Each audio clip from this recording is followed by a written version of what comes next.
Ndabahaye mwiriwe mwese canke Yatanu mwaramutse kasitaye. bivanye naho Burunga aherereye uvanye Gari ya umwanya tanu na ndajya gari ya kubana tanu natwe gari ngaha zawe izo na kuri mbonesha kuri Nyarugenge bashyikiriza amakuru atosoye abarabana n'umutekano politike ubanye n'amakungu ndetse n'ubuzima bwa munsi bw'abanyagihugu. Turi ku muyingamo kuri uyu munsi wa mbere w'indwi ni ku igenekerezo rya 8 Kigarama 2025 aho tugiye kurabira hamwe ibiriko birabera mu buseruko bwa leta iharanira intwaro rusange ya Kongo. Ni imirwano ikomeye aho kugeza ubu rero amakuru ahararagaragaza ndetse n'ukuri aravuga ko M23 imaze gufata agace kayitwa Nyakabare ikaba ikomeje gusatira umujyi wa Uvira. Turareba uburyo ibi byagenze duhereye mu gitondo cya kare, turebe uburyo iyi centre ya Nyakabere yigaruriwe. Ni centre kandi yerereye mirometero 40 mu majyaruguru y'umujyi wa Uvira. Turareba rero ko kuri ubu ibintu bimeze. Tunarebe kandi akandi gace ma 23 yigaruriye kitwa Kanyunda. Turebe rero uko mu bice bya Rurambo na Ruvunge bihagaze. Turebe kandi n'icyo abasasanguzi bakomeje kugenda bagaragaza ko bikomeje kugenda biba. Saho gusa turi buze kugarukira, turaza no kubabwira ku bijyanye n'abasirikare b'u Burundi M23 imaze kwerekana yafatiye ku rugamba, ariko igitangaje nacyo turaza kukigarukaho turebe ukuri kubiri kugenda bivugwa. Ibi rero bikaba bibaye mu gihe byari bimaze iminsi bitangazwa ko Burundi bukomeje kurungika abasirikare benshi mu buseruko bwa leta iharanira intwaro rusange ya Kongo. Turareba rero ibiri kuvugwa ndetse nuko biri kugenda bigaragara. Turaza kubabwira ko rero FARDC yasubiranye na Wazalendo muri Kivu y'Amajyepfo agapfa benshi, by'umwihariko mu bice byo muri territoire ya Uvira. Niho ibingi bizabereye nyuma y'imirwano ikomeye yabereye ahitwa Shanje. Turareba rero ko ibi bikomeje kugenda bigaragara ndetse nuko kugeza ngo abasasanguzi mu by'intambara bakomeje kugenda bagaragaza icyaba kigiye gukurikiraho. Ni mu gihe rero kuri ubu ngo bitangazwa ko no muri Shanje hari abasivili benshi bahasize ubuzima. Ese byagenze gute? Ni igiki gikomeje kugenda kijya mbere? Turaza rero kugenda tureba akantu ku kandi ndetse tubabwire n'ibyo abaturage biboneye ibingibi bariko baragenda batangaza.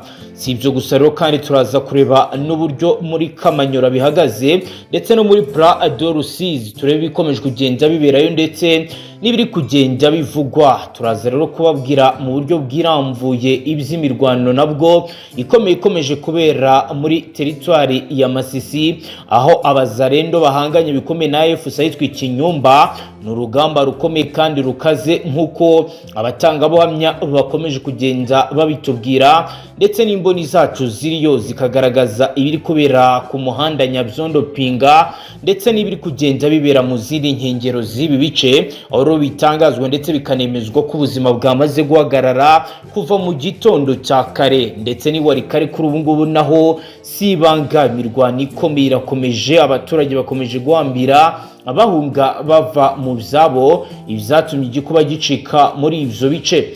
Si ibyo gusa kandi turaza kugaruka ku bigenda bivugwa bitangazwa ko igisirikare cya Tanzania cyaje gutanga ramforo mu buseruko bwa leta iharanira intwaro rusange ya Kongo banyuze mu kiyaga cya Tanganyika, aho bivugwa ko benshi bamaze kugera ibaraka. Ni mu gihe kandi ibintu bikomeje kugenda bikomera isaha ku yindi. Ni mu gihe kandi urugamba rukomeje kugenda ruba imberenge ndetse rugakomeza kugenda rutuma urujya n'uruza mu bice bitandukanye ruhagarara.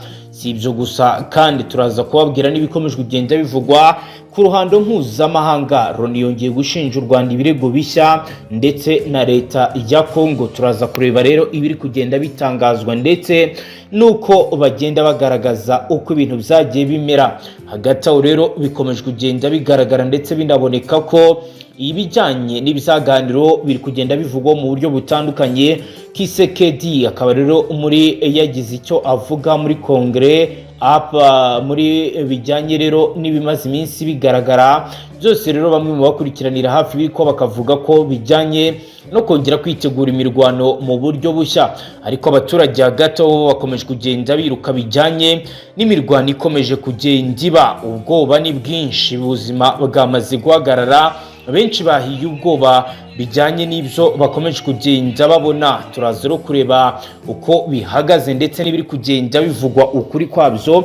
Icyo usabwa rero we nta kindi, niba ari ubwa mbere dukurikira munsi ya video ushonde kuri buto yanditseho ijambo subscribe wiyongere mu muryango mugari w'abatazongera gucika ukundi n'amakuru ndetse n'ibiganiro tubashyikiriza ngaha byibanda cyane ku mutekano, politike, ububanyi n'amakungu ndetse n'ubuzima bwa munsi bw'abanyagihugu. Ni mu nyemerero turamvura amakuru yacu, duhere ku biri kugenda biba ndetse n'ibiri kugenda bigaragara, aho rero turi butangire tubabwira ibijyanye na operasiyo zikomeye ziri kugenda zikorwa n'umutwe wa M23 mu bice bitandukanye nk'uko benshi mu bakurikirana ibiri kuba bari kubitangaza. Ndatangira nkubwira rero uko ibintu bihagaze.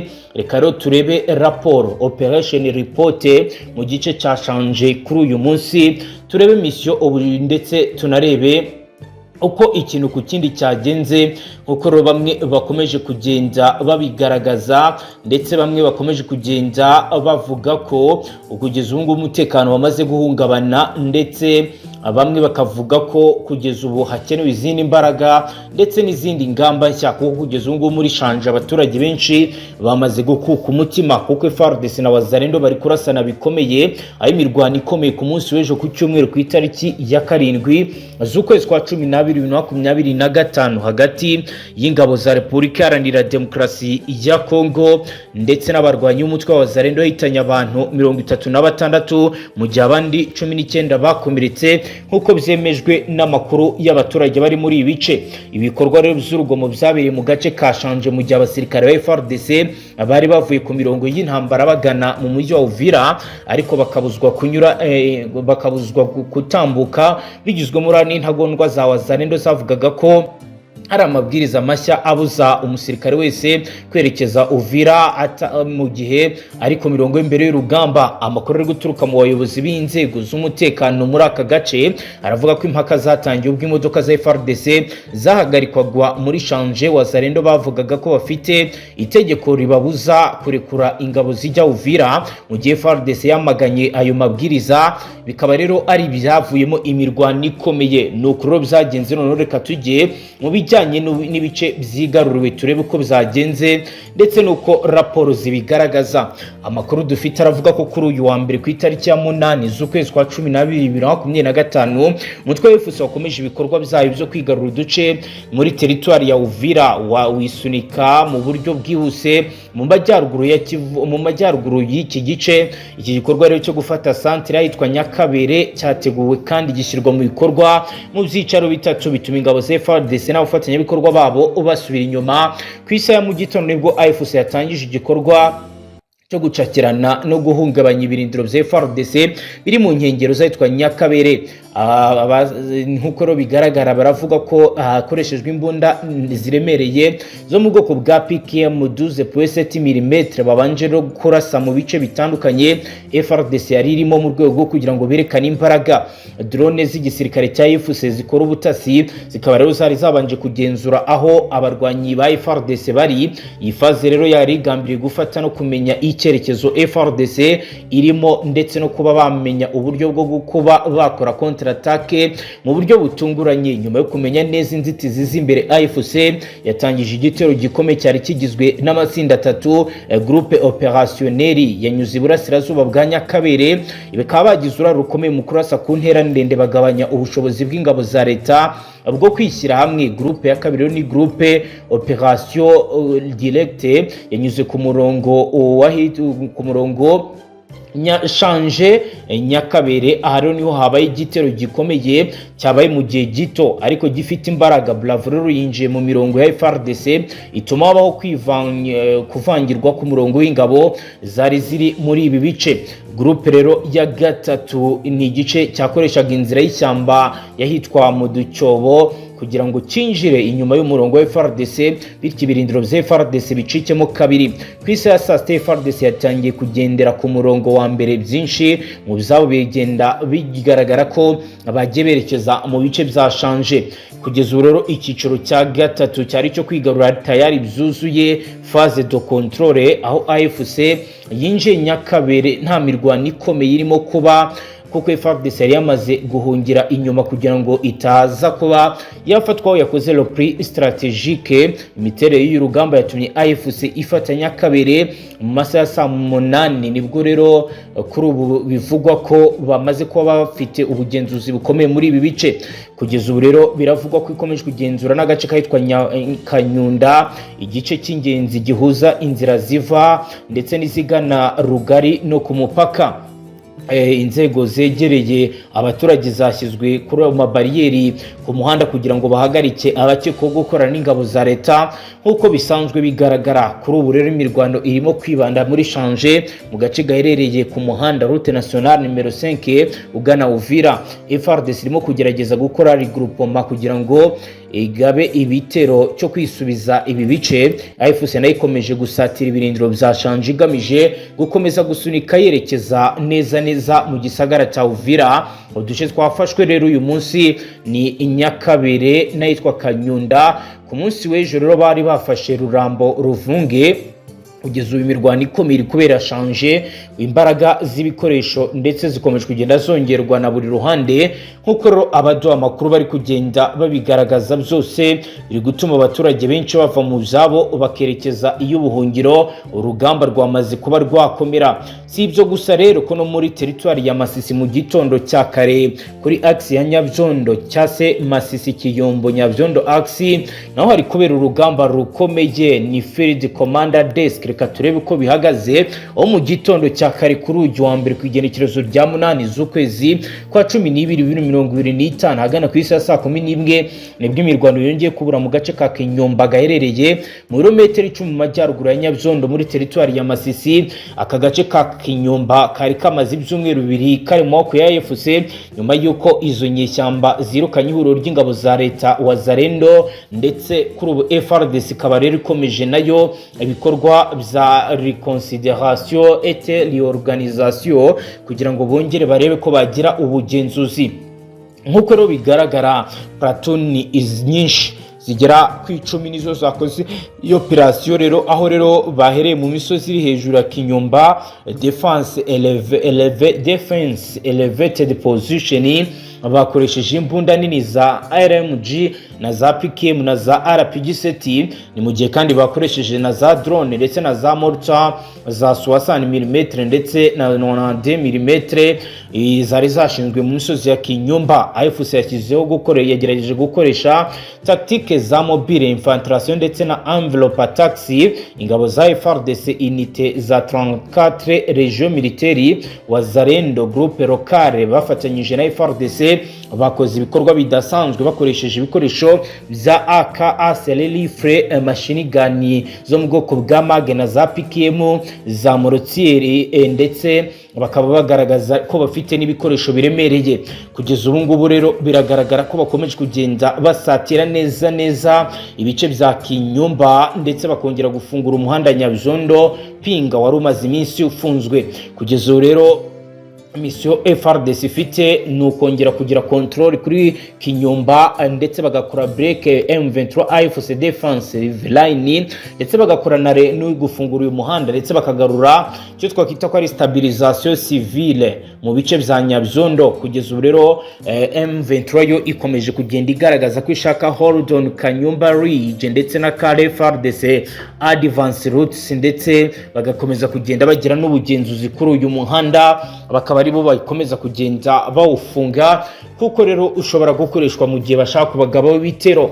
Kugeza ubu rero biravugwa ko kuva ku isaha saa 11 kugeza ku isaha saa 12 za mu gitondo amasasu yumvikanaga cyane mu bizwi nka probing attack ku birindiro bya AFC. Nkuko rero bigaragara AFC reka bisaba yayisubiza mu mihanda ndetse igaragaza n'imbaraga zikomeye. Kugeza ubu rero FARDC yashyizeho position nyinshi mu bice bitandukanye ku muhanda Nyabyondo Kinyumba, ikaba rero iri kurasisha za mortier, ndetse kuri ubu ngubu M23 nayo yatangiye counter fire ikoresheje imbunda zashyizwe mu misozi. Ibi bikaba rero biri kuvamo urugamba rukomeye. Kugeza ubu rero hari attempt de breakthrough ya FARDC kuva ku isaha saa 2 kugera ku isaha saa 4 n'igice. FARDC yakoze Moavre yo ku ruhande rw'ibumoso, ibyo nakita ko ari flanking attempt mu rwego rwo kwinjira muri Kinyumba. Nkuko rero bigaragara drone za M23 na AFC nizo zifashishwaga mu kumenya uburyo FARDC ihagaze mu rwego rwo gukora ambush counter attack. Nkuko bigaragara kugeza ubu imirwano yakomeje mu bice bitandukanye, bakaba rero ku muhanda Nyabyondo Pinga uri kugenda uberamo imirwano ikomeye kugira ngo FARDC rebe ko yawufungura. Imirwano irakomeje mu misozi ya Kinyumba, ibiro bikaba bihura na Kajo Figures. Nkuko rero bigaragara iri hangana rero rikaba rikomeje kugenda riteza ibibazo bikomeye. Kugeza ubu rugamba rukomeye rwo rurakomeje muri ibice bya Masisi. Turakomeza tubagezeho report na risasi na majeruyi, mwe ntimuze kujya kure. Reka rero tubabwire n'andi makuru akomeye akomeje kugenda garukaho cyane. Aho rero ihuriro Alliance Fleuve Congo ryatangaje ko ryafasha abasirikare benshi b'u Burundi mu mirwano imaze iminsi ihanganishije impande zombi mu kibaya cya Rusizi mu ntara Kivu y'Amajyepfo. Aya ni amakuru yatangajwe n'uyu mutwe wa gisirikare aho werekanye amashusho agaragaza abo basirikare uvuga ko uwafatiye ku rugamba. AFC ivuga ko aba basirikare bafatiwe mu mirwano yabereye mu bice bya Ruvungi, Bwegera, Mutarure na Rubirizi aherutse kubera imirwano ikaze kuva mu mpera z'icyumweru giheze. Nubwo uyu mutwe utatangaje umubare nyirizina w'abafashwe, amashusho yasohotse arerekana abantu benshi bambaye imyambaro y'igisirikare cy'u Burundi bavuga ko ari abo mu ngabo z'u Burundi nkuko biri kugenda bigaragara. Ku rundi ruhande rwa leta ya Kongo ndetse n'iyo Burundi ntibaragira icyo batangaza kuri ibi birego, mu gihe ibikorwa by'imirwano byo bikomeje kwiyongera mu duce dutandukanye mu kibaya cya Rusizi twegereye Uvira. AFC ikomeje gusatira Uvira mu gihe FARDC fatanyije n'ingabo z'u Burundi bakomeje kugerageza gusubiza inyuma uyu mutwe, ariko ntibikunde. Amakuru atangwa n'uyu mutwe aravuga ko ukomeje kwagura ibirindiro byayo mu bice binyuranye bya territoire ya Uvira no mu kibaya cya Rusizi. Abaturage bo mu bice bya Rusizi bakomeje gutanga amakuru y'urujijo n'intambara, aho bamwe bahungira mu bice byegereye umujyi wa Uvira, abandi bakajya mu misozi ndetse no mu Burundi kugira ngo birinde ko amasasu akomeje kugenda araswa yabangiza. Ibikorwa bya gisirikare hagati ya AFC na FARDC bikaba rero biri kugenda bijya ku rundi rwego nkuko bikomeje kugenda bigaragara, bikaba rero byongera umwuka w'intambara mu burasirazuba bwa Kongo nkuko rero biri kugenda bigaragara. Benshi rero muri abasirikare bahagaze ku mirongo y'imbere y'urugamba kandi biteguye kurwana, ariko ibi byose birateza icyoba gikomeye muri societe civile kuko abaturage benshi bo bakomeje kubigiriramo ibyago bikomeye cyane, ndetse bakomeje no kugenda batangaza ko ibiri kugenda biba bizakomeza kugenda biba ikibazo gikomeye. Ariko kugeza ubu rero FARDC nayo iravuga ko yafashe ba maneko cyangwa se intasi zikorana n'umutwe wa Alliance Fleuve Congo ku cyumweru ejo ku itariki ya 7 z'ukwezi kwa 12 2025 nibwo ingabo za Repubulika Iharanira Demokarasi ya Congo zatangaje ko hafashwe abantu batatu bakekwaho kuba ari intasi zifitanye isano n'inyeshyamba za AFC Iruvunge muri territoire ya Uvira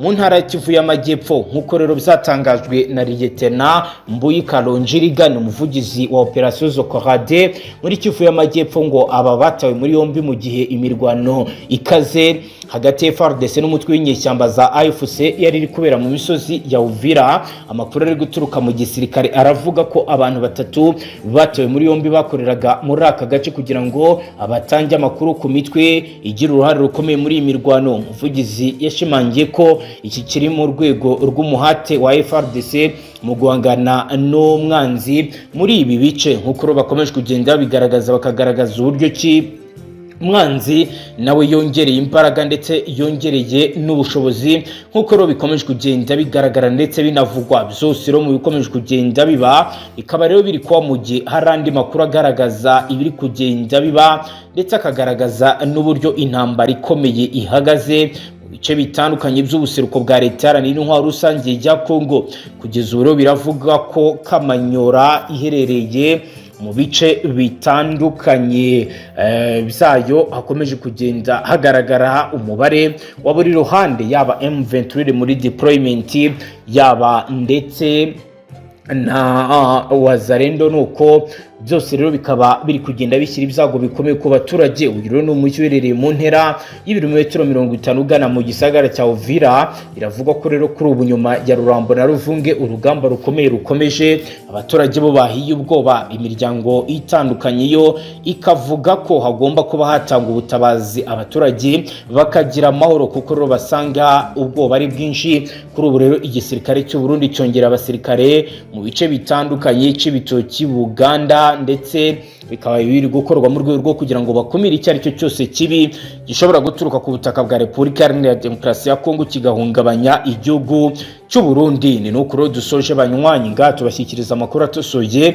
abarabana n'umutekano, politike, ububanyi n'amakungu ndetse n'ubuzima bwa munsi bw'abanyagihugu. Kuri dukurikiye bwa mbere tushonda sabone ntuzongere gucika ukundi n'amakuru ndetse n'ibiganiro tubashyikiriza ngaha. Hasta la vista.